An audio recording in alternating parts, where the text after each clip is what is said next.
रितु जी New Zealand से। राधा वल्लभ श्री है। सदगुरुदेव आपके चरणों में कोटि कोटि नमन। गुरुदेव भगवान, जब कभी जीवन में उतार चढ़ाव आता है, जैसे जॉब में कोई समस्या, तो मन में बहुत द्वंद होता है। एक और मन कहता है कि सब श्री जी की इच्छा से हो रहा है और मुझे सिर्फ अपने कर्म पर ध्यान देना है, लेकिन अगर कोई परिणाम हमारी इच्छा के विरुद्ध होता है तो मन बार बार इसी वही तुम्हारे कर्म का ही तो परिणाम आया, इच्छा के विरुद्ध। तुम आज से थोड़ी हो, जब से सृष्टि रची गई तब से हो। तुम आज वर्तमान को देख रहे हो, तो वर्तमान के देखने से तुम्हारा जो भूत कर्म है वो तुम्हें छोड़ेगा क्या? भूत की तरह पीछे लगा हुआ, उसका नाश जब तक नहीं होगा तब तक तुम्हारी इच्छा के विरुद्ध वो आचरण करवाएगा, इच्छा के विरुद्ध वो वहां की समस्या पैदा करेगा और तुम्हें जलाएगा। आज सुधर गए हो, लेकिन पीछे का जो बोया है वो तो काटना पड़ेगा। या फिर ऐसा भजन करो कि आग लगा दो गोदाम में पूरे, वो भगवान कर सकते हैं, क्योंकि गोदाम तक हमारी पहुंच ही नहीं है। वो भगवान कर सकते, इसीलिए भगवान कहते हैं अहम त्वं सर्वपापेभ्यो मोक्षयिष्यामि मा शुचः। तो आप भगवान का आश्रय लेकर भजन करो। ये उतार और चढ़ाव यात्री को प्राप्त होता ही रहता है। यात्रा सब नहीं होती, चढ़ाव और उतार ये जीवन की यात्रा है, इसमें उतार चढ़ाव आते रहेंगे। तुम यात्री कहाँ के हो? सम के। तो इस पर विषमता पर ध्यान मत दो, समता की तरफ बढ़ो, भगवान की तरफ बढ़ो। सारे कर्म भस्म हो जाएंगे। जब तक ये शरीर है तो कर्म परिपाक से भोगना पड़ेगा, चाहे भजन करो चाहे ना करो। ध्यान रखना, चाहे भजन करो चाहे ना करो। अगर सुख पुण्य का प्रभाव आ रहा है तो तुम खूब कत्ल कर रहे हो, पर तुम खूब आनंद से दिखाई दोगे। और जिस दिन तुम्हारे कुकर्म का ये वर्तमान को पीछे का जुड़ेगा तो तुम्हारे सर्वनाश हो जाएगा। अब जैसे आप खूब भजन कर रहे हो, लेकिन इसकी रचना के समय कि आपको इस अवस्था में ये दंड मिलेगा, अब वो दंड आएगा। अब भजन के प्रभाव से आप राम कृष्ण हरि जपते हुए शुद्ध विवेक के द्वारा सह लीजिए और आगे तुम्हारा मंगल है। आगे भगवान का भजन करो, इसलिए आगे अब तुम्हें दंड मिलने वाला नहीं। जब तक ये शरीर है ये प्रारब्ध से रचा गया है। रचने के पहले ही इसको नियत कर। देखो बड़े बड़े महापुरुषों का, रामकृष्ण परमहंस जी के गले में कैंसर था, बड़े बड़े संतों के बड़े कष्ट देखे जाते हैं। तो अगर नाम से भजन से सब नष्ट हो जाता तो फिर इनको कष्ट क्यों मिलता? ऐसा प्रश्न आता है ना। तो सब नष्ट हो गया है, वो पीछे जो जमा है, आगे जो है परम पवित्र है। लेकिन जब ये रचना हुई थी इस पांच भौतिक देह की, तब उस समय जो निश्चित किया गया था वो दंड आएगा, वो बड़े बड़ों को भोगना पड़ता है। इसलिए धैर्य रखो, हमारे कर्म ही हमको जला रहे हैं, दूसरे नहीं। बोले मैंने इस कर्म, इसमें तो कोई कर्म ऐसा किया नहीं। अच्छा, तो गर्भस्थ शिशु ने क्या किया? वही मर जाता है, पूर्व का कर्म है ना। हाँ, वो तो अभी पैदा हुआ है, अभी तो 5 साल का है, कोई पाप किया नहीं, फिर क्यों उसको रो? किसी न किसी घटना से मर गया, बस इतने दिन के लिए था उसका कर्म, इसके बाद दूसरी योनि में चलो।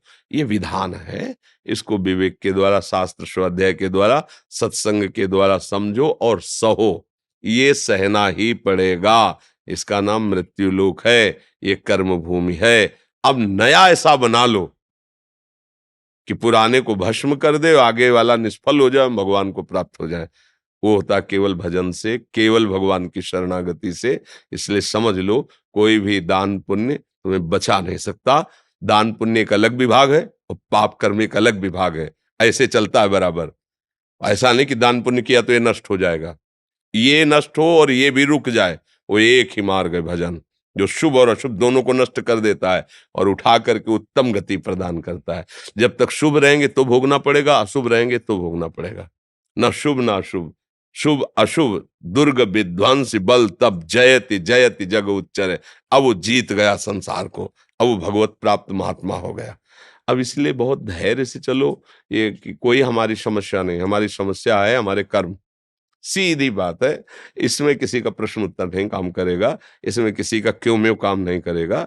अपने कर्म आपको भोगना पड़ेगा। को न काहू के सुख दुख कर दाता, और निज कृत कर्म भोग सुन भ्राता। जैसा आप कर्म करेंगे वैसा ही है। अच्छा देखो, हमें याद नहीं कि बचपन से हमने कभी किसी जीव को ऐसे किया हो। 9 तक पढ़े, भाग के बाबा जी बन गए, तो जीवन भर कष्टमय जीवन। ये तो आज तुम तो आज भी तो कष्ट में है, अभी कष्ट में है, थोड़ी देर बाद डायलिसिस में जाएंगे। जीवन कष्ट में, भूख सर्दी गर्मी बरसात गालियां अपमान सब सहते हुए बढ़ते चले गए। हालत आज क्या है हमारी? डायलिसिस से जी रहे हैं श्री जी की कृपा से। पर ये जो आप वार्ता और ये सब सुन रहे हैं, ये भगवत बल से हो रहा है, भगवत कृपा बल। अब हम क्या प्रश्न करें श्री जी से? हमें पता है कि वो अगर कृपा न करती तो मेरी क्या दुर्दशा हो जाती, तो हम प्रश्न करने लायक हैं। हम तो केवल इतना मना रहे कि बड़ी कृपा है जो आपने स्वीकार कर लिया, नहीं तो हमारी दुर्दशा क्या होती वो हम जानते हैं। जब आधार ही नहीं तो बिना आधार के किसी को कुएं में फेंक दो, क्या होगा? यहाँ तो ऐसे ही हम लोग अज्ञान के कारण प्रभु को कोसने लगते हैं। हमने कोई बुरा नहीं किया, भगवान को तो बुरा नहीं किया, भगवान ने मेरा बच्चा क्यों छीन लिया, भगवान ने मेरा। थोड़ा विवेक धारण करो। जितने काम के लिए जो जितना आया है, अगर 1001 श्वास केवल मिली है उसको, तो 1002 श्वास नहीं ले सकता। विधान विधान है भगवान का। यहां तुम्हारा कुछ नहीं, तुम कुछ नहीं हो। पक्की बात समझ लो, भगवान का सब कुछ है, तुम भगवान के हो। अगर ये मान लोगे तो आप धैर्य पूर्वक यहां जियोगे और अंत में आपका बड़ा मंगल होगा और हृदय आनंदित। जैसे मानो इस समय रोग का प्रभाव है, कष्ट है, शरीर में पीड़ा है, घबराहट है, जी मिचलाना, क्या क्या, मतलब वो तो क्या लिखे जब गुर्दे ही खराब है। पर आपको ऐसा महसूस हो रहा है मैं डिप्रेशन में हूँ, मैं परेशान हूँ, मैं बड़ा दुखी हूँ। क्यों? इसलिए महसूस नहीं हो रहा कि उस बात को हम समझ रहे हैं और अपने मन को जहाँ दुख नहीं है वहां लगाए हैं। अगर वहां से हटे तो जहां आग में बैठे ना, अभी हालत खराब हो जाए, अभी मतलब अभी हम विक्षिप्त हो जाएं, लेकिन मन को वहां पहुंचने नहीं देते। वहीं रहे, वहीं जहां सुख, इधर आग लगी मत आ। अब आप क्या हो? यही मन रख रहे हो, इसलिए आप दुखी हो। फिर कोसते हैं कि भगवान बुरा कर रहे हैं, हमने क्या बुरा किया। अगर आप असलियत जान जाओगे तो भगवान जो कृपा कर रहे हैं उस पर तुम्हें रोना आ जाएगा कि अगर मुझे वास्तविक हमारा हिसाब मिलता तो आज मेरी वो दुर्गति होती। पर आपने लाडले उस विधान की भी रक्षा की और मेरी भी रक्षा की। कैसे रखे हो, कैसे दुलार कर रहे हो। बिल्कुल सच्ची मानिए, कभी आरोप मत कीजिए कि भगवान बुरा कर रहे हैं। उनके जैसा कोई कृपालु नहीं। आप समझ नहीं पा रहे हैं, समझ नहीं पा रहे हैं। हम लोगों ने ऐसे ऐसे पाप किए हैं, ऐसी ऐसी गलतियां की है, भगवान उनको माने ही नहीं गलती। हमें मनुष्य शरीर दे दिया, हमको सतमार्ग दे दिया। उनके दुलार को तो तुम देखो, हमें वो प्रेत भी बना सकते थे, सुअर कुत्ता भी बना सकते थे, मनुष्य बना दिया। अपना उद्धार कर लो। अच्छा, कौन से अन्य योनियों में ऐसे कर्म किए क्या मनुष्य, क्योंकि कर्म कर ही नहीं सकते अन्य योनियों में, तो भगवान ने अपनी कृपा से दिया ना। उनकी कृपा की तरफ क्यों नहीं देखते? अब उनकी कृपा को देखकर अपना काम बना लो। अगर इसी मूर्खता में फंसे रहोगे, दुख आया, ये परिस्थिति आई, भगवान कोई है नहीं, भजन वजन का कोई फल नहीं मिलता, देखो कर तो रहे हैं। तो हम बता रहे ना आपसे, अगर हम प्रश्न करें अभी, हमने कौन सा है, और अभी हम ये कहने लगे आप लोगों से कि देख लो भजन का ये प्रभाव है, दोनों किडनी फेल हो गई, पापी आदमी हंसता घूमता स्वस्थ घूम रहा है, और हमारे को इतनी सेवा दी है और इतना सब जीवन भर भजन किया। नहीं, पर असलियत से हृदय से कहता हूं, अगर हमारा हिसाब हमारे साथ हो तो हम कौन सी दुर्दशा में हो तुम्हें पता नहीं। लेकिन मेरे मालिक ने हिसाब भी दिया और ऐसे गोद में लेके ऑपरेशन कर रहे हैं। जैसे ना गोद में, बेड में ले लिटा के, गोद में लेके, तो उनका दुलार मिल रहा है ना, तो बड़े से बड़ा कष्ट मुस्कुरा के सहने की हिम्मत आ गई। बस ये बात आंतरिक समझो। इसीलिए हम कहते हैं लोग भागे घूम रहे हैं। तुम्हारे दुख को निवारण कर सके ऐसा विश्व ब्रह्मांड में कोई पैदा नहीं हुआ। आशीर्वाद की भावना से तो आते हो ना हमारे पास। समझना हमारी बात। हमारा मतलब गोलमोल नहीं होता, सीधी बात। अगर आशीर्वाद से काम चलता तो मैं अपनी किडनी ठीक कर लेता। डायलिसिस में क्यों लेटता? मशीन की क्या जरूरत थी? नहीं है। अगर ये करना चाहे, नहीं है। पर वो जो किया है, वो उनकी प्राप्ति के लिए है।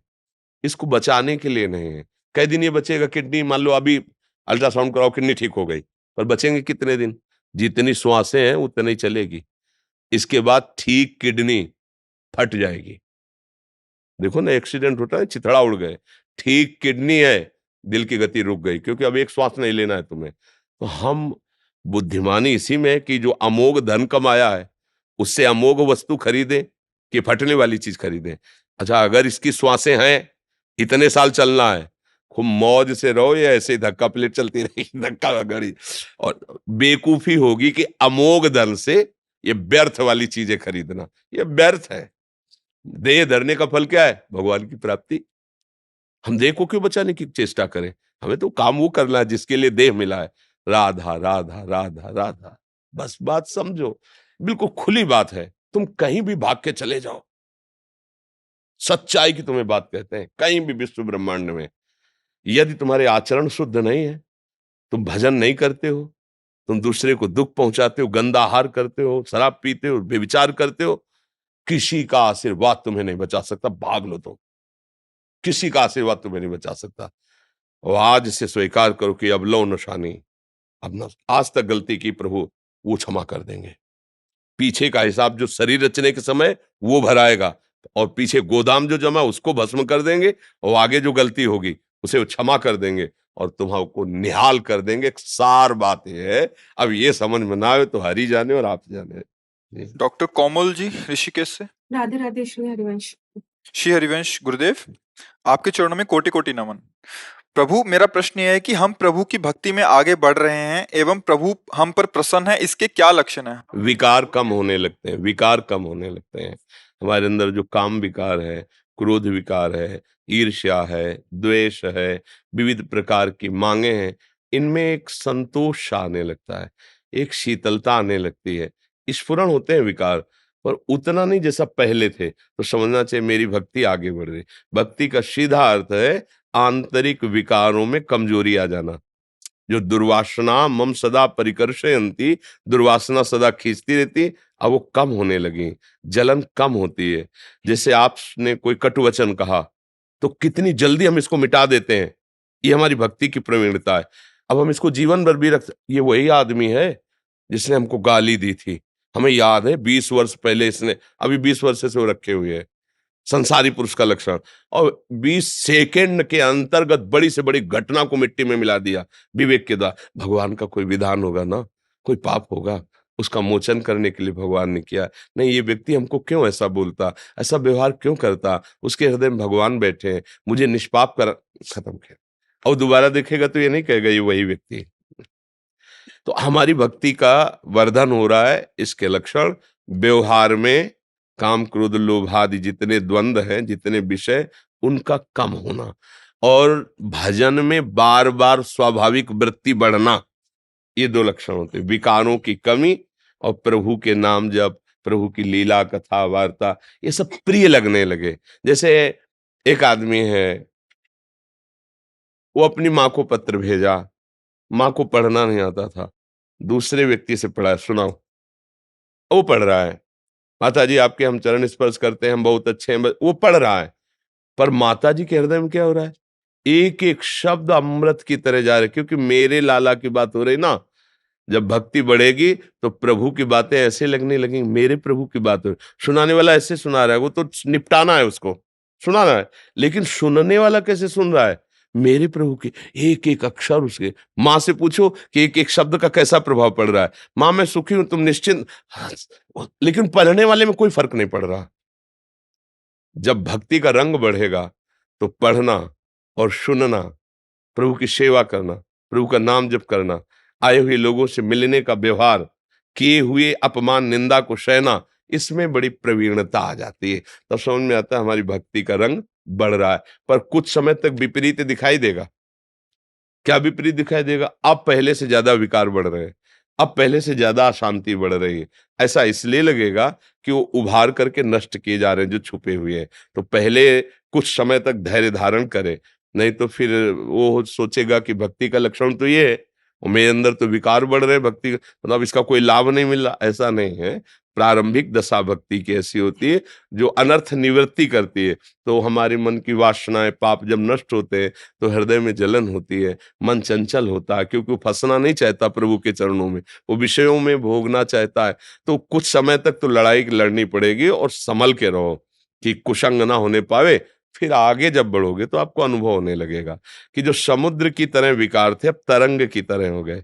जो ज्वाला की तरह जलाते थे, अब चिंगारी की तरह हो गए, धीरे धीरे बुझ गए, शांत, हृदय आनंद से भर गया और प्रभु की झांकी हृदय में होने लगी। ये अंतिम भक्ति का फल है। अनुराग में, प्रेम में डूबा हुआ, प्रभु के प्रेम में छका हुआ, कभी उनके रूप का चिंतन, कभी लीला का चिंतन, कभी आह भर के रोना, कभी आनंद की उमंगन में नाचना, वो दिव्यता आ जाती है। भक्ति का चरम फल है निरंतर प्रभु को अपने सामने देखना। प्रभु ऐसे थोड़ी कि झांकी दिए चले गए, नहीं, पी मूरति नयनन बसै, ते ही रस रहा है समाये, अपने प्यारे नेत्रों में आके बस जाते हैं। ज्योति अरोड़ा जी दिल्ली से। राधे राधे श्री गुरुदेव आपके चरणों में कोटि कोटि प्रणाम। महाराज जी, मेरा बेटा 8 साल का है। मेरे बेटे का दिल और दिमाग सदैव कृष्ण भक्ति में रहता है। वो इसी में अपना जीवन समर्पित करना चाहता है। एक अभिभावक होने के नाते मुझे इसके निर्णय की कितनी चिंता और कितना गर्व करना चाहिए? प्रभु की वस्तु है, प्रभु जैसे संचालन कर रहे हैं वैसे ही होता है। अपने को अहोभाग्य मानना है कि हमारे गर्भ से प्रकट होकर या हमारे शरीर से संबंधित होकर भगवान का भजन करते हैं, तो मुझे इस बात का सुख होना चाहिए कि भगवान ने मुझे सौभाग्य दिया है।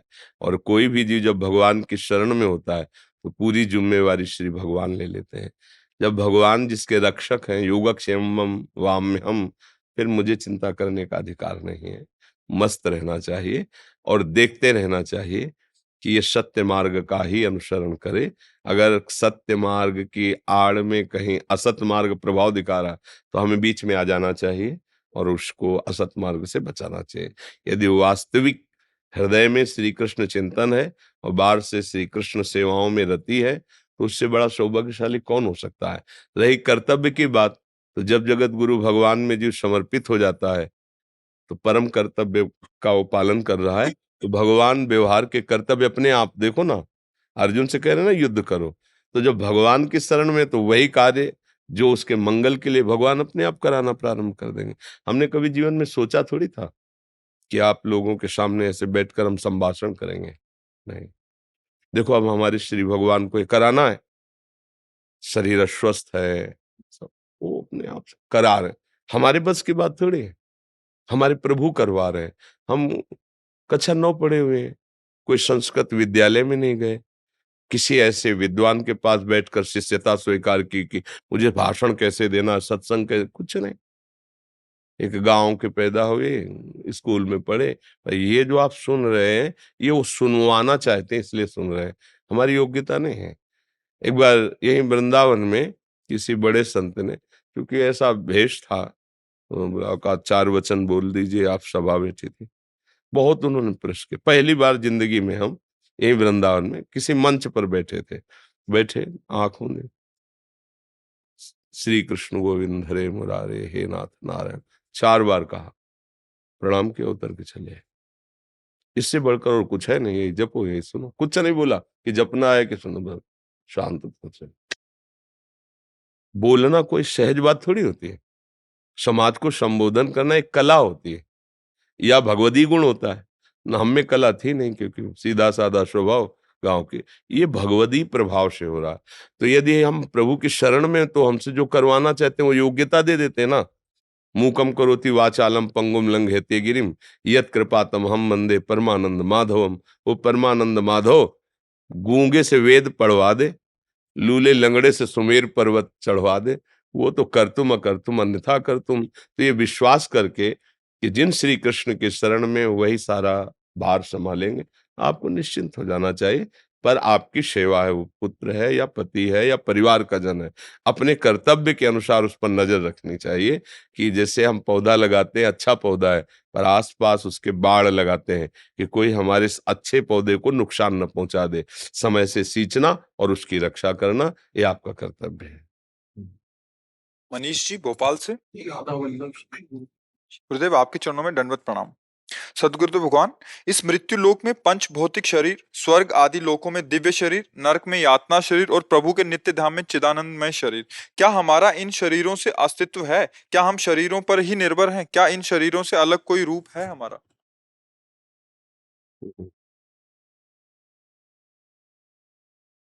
बात यह है कि आत्म स्वरूप का कोई रूप नहीं है। आप जो भावना करेंगे, सत या असत, वैसा आपको अनुभव होने लगेगा। अगर आप असत धारणा ही करते हैं, असत धारणा से पापाचरण करते हैं, तो आपको यातना देह प्राप्त होगा और नर्क जाना पड़ेगा।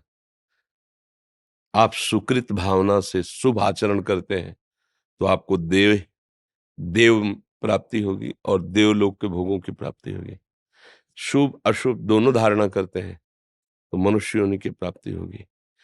आप भगवत धारणा करते हैं, तो आत्मस्वरूप देह है, वो किसी पांच भौतिक नहीं है। वो जो आत्मस्वरूप है वो चिदानंदमय है। जैसे श्री भगवान का नाखून भी श्री भगवान, रोम भी श्री भगवान। जैसे हम पांच भौतिक देहधारी केवल आंख से देख सकते हैं, भगवान पीठ से भी देख सकते हैं। आत्मस्वरूप चिदानंद, ऐसे ही भक्तों को चिदानंद देह मिलती है। और जो कोई भाव नहीं करता, सब भाव को मिटा देता है, वो मोक्ष को प्राप्त हो जाता है। तरंग समुद्र में लीन हो गई। समझ रहे ना? कोई भाव नहीं, ना भगवत भाव ना असत भाव। तो क्या हुआ? वो ब्रह्म भाव को स्वतः ही प्राप्त हो गया, क्योंकि वो जो है उसी में लीन हो गया। समुद्र की तरंग उठी थी वायु विकार से, वायु विकार नष्ट हुआ तो तरंग समुद्र पहले थी, बाद में भी समुद्री हो गई। बीच में तरंग नाम उसका वायु विकार के कारण हुआ। समझ पा रहे हैं अपना? जो भी रूप है वो भावना से प्राप्त होते हैं। भाव दे कहते हैं ना। अब कोई भाव ही नहीं, तो बचा क्या? जो स्वरूप, जो स्वरूप है वो क्या है? वो ब्रह्म है, परमात्मा है। वो अपने स्वरूप को प्राप्त हो गया। अगर निराकार भाव है तो कोई आकार ही नहीं मिलेगा। आकार भाव है तो दास्य भाव है तो दास बनकर, गोपी भाव है तो गोपी बनकर, सहचरी भाव तो सहचरी बनकर। कोई भाव नहीं, मिल गया, ब्रह्माकार हो गया। न नाम न रूप न अस्तित्व, खत्म। समझ रहे हैं? उसे मोक्ष कहते हैं। कोई प्रश्न? गौरव गोयल जी। राधे राधे श्री। महाराज जी, राधे राधे।